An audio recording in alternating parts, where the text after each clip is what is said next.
రామానాయుడు స్టూడియోకు నోటీసులు జారీ చేసినట్లు విశాఖ జిల్లా కలెక్టర్ హరీందీరా తెలిపారు. స్టూడియో యాజమాన్యంకు 2 వారాల సమయం ఇస్తామని, వివరణ అనంతరం తదుపరి చర్యలు ఉంటాయని కలెక్టర్ చెప్పారు. సర్కార్ గతంలో చిత్ర పరిశ్రమ స్టూడియో నిర్మాణం కోసం 34 ఎకరాలకి పైగా భూమి కేటాయించినట్లు ఆయన గుర్తు చేశారు.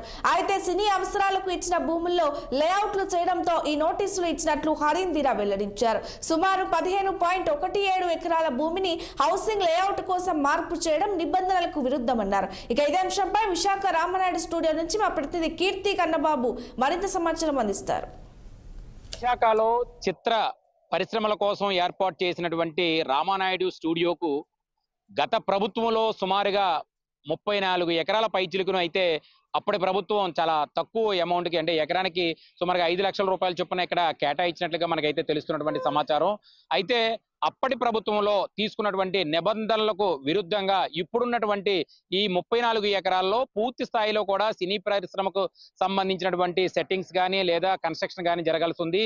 కానీ దీనికి విరుద్ధంగా 15 ఎకరాల్లో 15.17 ఎకరాలకు సంబంధించినటువంటి ల్యాండ్ ని పూర్తిగా కన్వర్సేషన్ అంటే లేఅవుట్ రూపంలో వేసి అమ్మేందుకు అనుమతుల కోసం జీవీఎంసీని కానీ విఎంఆర్డీని కూడా కోరుతూ పెట్టినటువంటి పిటిషన్లు ఏవైతే ఉన్నాయో లేదా పెట్టినటువంటి అనుమతి పత్రాలు ఏవైతే ఉన్నాయో వాటిని దృష్టిలో పెట్టుకొని ఏవైతే నిబంధనలకు విరుద్ధంగా ఏర్పాటు చేసినటువంటి ఆ పరిస్థితులను దృష్టిలో పెట్టుకొని ప్రస్తుతం ఉన్నటువంటి ప్రభుత్వం, కూటమి ప్రభుత్వం ఈ యొక్క 15.17 ఎకరాలకు సంబంధించినటువంటి లేఅవుట్ కోసం ఏర్పాటు చేసినటువంటి ల్యాండ్ ని ప్రభుత్వం తిరిగి వెనక్కి తీసుకునే విధంగా ఇక్కడ ఇప్పటికే కలెక్టర్ దగ్గర నుంచి కూడా అనుమతులు ఇచ్చినటువంటి పరిస్థితి కూడా చాలా స్పష్టంగా కనబడుతుంది. అయితే ఏదైతే ఈ 17 ఎకరాలకు సంబంధించినటువంటి ఇష్యూ ఏదైతే ఉందో ఈ 17 ఎకరాలకు సంబంధించినటువంటి ఇష్యూది సంబంధించినటువంటి నేపథ్యంలో ప్రస్తుతం ఇక్కడ జరుగుతున్నటువంటి ఆ సిచ్యువేషన్ అంతా కూడా చూస్తే కనుక చాలా దారుణమైనటువంటి పరిస్థితి అయితే కనబడుతుంది. ఈ 17 ఎకరాలకు సంబంధించినటువంటి లేఅవుట్ లో పూర్తిగా అప్పుడు తీసుకున్నటువంటి నిబంధనలకు విరుద్ధంగానే ఈ యొక్క భూమిని మొత్తం తీసుకున్నట్లుగా అయితే తెలుస్తున్నటువంటి పరిస్థితి మనకు చాలా స్పష్టంగా కనబడుతుంది. విశాఖలోని రామానాయుడు స్టూడియోలో నిబంధనలకు విరుద్ధంగా ప్లాట్లు వేసి విల్లాలు కట్టాలనుకున్నటువంటి 15 ఎకరాల భూమిని వెనక్కి తీసుకోవాలని ప్రభుత్వం అయితే నిర్ణయం తీసుకుంది. గతంలో వైఎస్ఆర్ హయాంలో 34.44 ఎకరాలను అయితే సినీ పరిశ్రమ అభివృద్ధి కోసం అయితే రామానాయుడు స్టూడియోకు ఏపీ ప్రభుత్వం అయితే కేటాయించింది. అయితే అందులో అంతటా స్టూడియో నిర్మించలేదు.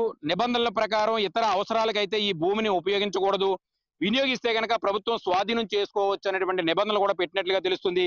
అయితే రామానాయుడు స్టూడియోలో యాజమాన్యం అందులో 15కు పైగా ఎకరాలను రియల్ ఎస్టేట్ గా మార్చి నివాస ప్రాంతాలుగా వినియోగించేందుకు 2023లో గ్రేటర్ విశాఖ కార్పొరేషన్ నుంచి అనుమతులు తీసుకుని విల్లాల నిర్మాణం చేపట్టే ప్రయత్నం చేస్తున్నట్టుగా తెలుస్తుంది. అయితే ఇది పూర్తిగా నిబంధనలకు విరుద్ధమని చెప్పి కోర్టులో కేసులు కూడా వేయడంతో ఆగిపోయినటువంటి పరిస్థితి ఉంది. ఇప్పుడు ప్రభుత్వం నిబంధనలను ఉల్లంఘించేనందున ఆ భూమిని మొత్తాన్ని కూడా వెనక్కి తీసుకోవడంతో పాటు కూడా మిగతా స్టూడియో నిర్మించినటువంటి భూములపైన కూడా నియంత్రణ ఉంచాలని అయితే నిర్ణయం తీసుకున్నట్లుగా మనకు తెలుస్తున్నటువంటి పరిస్థితి ఉంది. అయితే ఏదైతే గత ప్రభుత్వంలో విశాఖలో అనేక ల్యాండ్ పూలింగ్ సంబంధించిన విషయాలు అయితే కూడా చూడడం జరిగింది. వైజాగ్ లో రామానాయుడు స్టూడియోకి సంబంధించినటువంటి స్టూడియోకు నోటీసులు కూడా ప్రస్తుతం ఉన్నటువంటి కలెక్టర్ నోటీసులు కూడా జారీ చేశారు. 2 వారాల సమయంలో ఇచ్చినటువంటి వాటి వివరాలను అనంతరం తదుపరి చర్యలు కూడా తీసుకుంటామని చెప్పడం జరుగుతుంది. గతంలో చిత్ర పరిశ్రమకు స్టూడియో నిర్మాణం కోసం 34 ఎకరాలను పైగా భూమిని కేటాయించామని, అందులో 15.17 ఎకరాల హౌసింగ్ లేఅవుట్ కోసం అయితే మార్పులు చేయాలని వారు ప్రతిపాదించాలని తెలిపారు. ఈ నిబంధనలకు విరుద్ధమని చెప్పేసి అందుకే నోటీసులు కూడా ఇచ్చినట్టుగా కలెక్టర్ కూడా తాజాగా ఒక నిర్ణయం కూడా తీసుకుని వీళ్ళందరికీ నోటీసులు కూడా జారీ చేసినట్టు తెలుస్తుంది. కాగా రామానాయుడు స్టూడియో కేటాయించిన భూముల వ్యవహారంపై ఇటీవలే రాష్ట్ర ప్రభుత్వం కీలక నిర్ణయం కూడా తీసుకుంది. నివాస స్థలాలుగా మార్పు చేయాలని తలపెట్టినటువంటి 15.17 ఎకరాల భూమి కేటాయింపు రద్దు చేయాలని నిర్ణయం తీసుకుంది. నిర్దేశించిన ప్రయోజనం కోసం తప్ప కేటాయించిన భూమిని అయితే అప్రయోజనం కోసం వినియోగిస్తే రద్దు చేయాలన్నటువంటి సుప్రీంకోర్టు తీర్పు ప్రకారం రెవెన్యూ శాఖ అధికారులు కూడా పెద్ద ఎత్తున దీనిపై ఒక స్పష్టమైనటువంటి వాతావరణం తీసుకున్నట్టు తెలుస్తుంది. ఇప్పుడు మనం ఏదైతే ఈ యొక్క వార్తా విషయాన్ని కవర్ చేయడానికి వెళ్ళడానికి వచ్చినటువంటి మనల్ని కూడా మీడియా ప్రతినిధులు కూడా ఈ యొక్క ఏదైతే ఈ రామానాయుడు స్టూడియో ఏర్పాటు చేసినటువంటి మొదటి గేట్ ఏదైతే ఉందో ఈ గేట్ దాటి లోపల కూడా మీడియాని పంపించలేనటువంటి అంటే ఆంక్షలతో ఆపేస్తున్నటువంటి పరిస్థితి కూడా చాలా స్పష్టంగా కనబడుతుంది. పైన ఉన్నటువంటి ఈ 34 ఎకరాల్లో సగ భాగాన్ని ఇప్పటికే స్టూడియోకి సంబంధించిన కొన్ని కన్స్ట్రక్షన్లు కూడా జరిగాయి. వాటిలో కొన్ని సినీ పరిశ్రమకు సంబంధించినటువంటి సెట్టింగ్స్ కూడా వేశారు.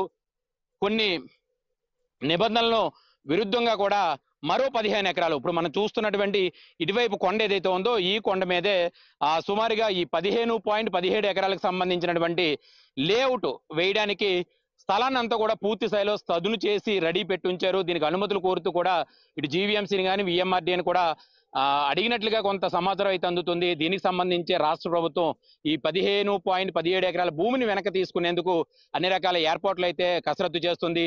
దీనికి సంబంధించి నిన్న కలెక్టర్ కూడా దీనికి సంబంధించినటువంటి యాజమాన్యం ఎవరైతే ఉంటారో తీసుకున్నటువంటి ఈ రామానాయుడు స్టూడియోకి సంబంధించినటువంటి అధికారులు ఎవరైతే లోపల మేనేజ్మెంట్ ఎవరైతే ఉంటారో వాళ్ళకి నోటీసులు కూడా జారీ చేసినట్టు చెప్తున్నారు.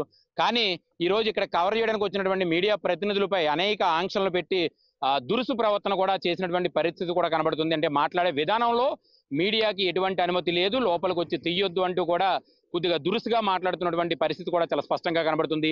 అంటే పైన జరగరాని విషయాలు ఏదో జరుగుతున్నాయి కాబట్టి మీడియా కూడా ఆంక్షలు పెట్టి ఇక్కడ ఉన్నటువంటి పరిస్థితులు కప్పుపిచ్చుకునే విధంగా ఇదవుతున్నారంటూ కూడా స్థానికంగా ఉన్నటువంటి ప్రజలు కూడా పెద్ద ఎత్తున అయితే ఆందోళన చేపడుతున్నటువంటి పరిస్థితి కూడా కనబడుతుంది.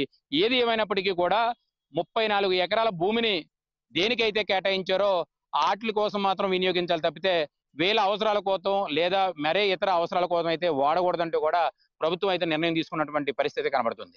కెమెరామ్యాన్ మోహన్తో కన్నబాబు, విశాఖ సాగర్ తీరం నుంచి.